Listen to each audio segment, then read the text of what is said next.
is the only place that's going to get fixed, Brett. Well, that's how this system works. That's the premise of this question. But there were that's how the 90 system plus works. executive orders that were rescinded in the first days. Many of those were Trump border policies. I'm not going to stay here because there's other things to talk about, but you frequently talk to the Border Patrol Union for support of that bipartisan bill, and they did.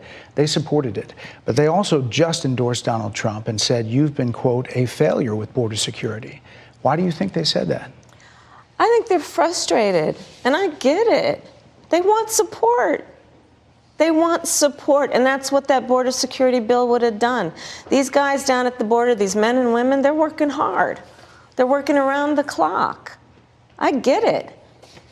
There's a lot of people that look back at what you said in 2019 when you first ran for president. And there have been changes, and you've talked about some of them. When it comes to immigration, you supported allowing immigrants in the country illegally to apply for driver's license, to qualify for free tuition at universities, to be enrolled in free health care. Do you still support those things? Listen, that was 5 years ago, and I'm very clear that I will follow the law. I have made that statement over and over again, and as Vice President of the United States, that's exactly what I've done, not to mention before. If that's the case, you chose a running mate, Tim Walz, governor of Minnesota, who signed those very things into state law. So do you support that? We are very clear, and I am very clear, as is Tim Walz, that we must support and enforce federal law, and that is exactly what we will do.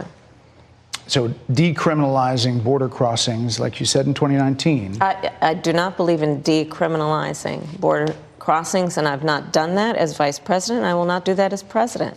So these are evolutions that you've had. But let's be very clear. I'm the only person who's running for president who has prosecuted transnational criminal organizations, from the Sinaloa cartel to the Guadalajara cartel to people who have trafficked in guns, drugs, and human beings. I have spent a significant part of my career going after people who present a threat to the safety of the American people and cross our border with the intent of doing us harm and cross our border illegally. And I will do that work as vice president. I take that work quite seriously.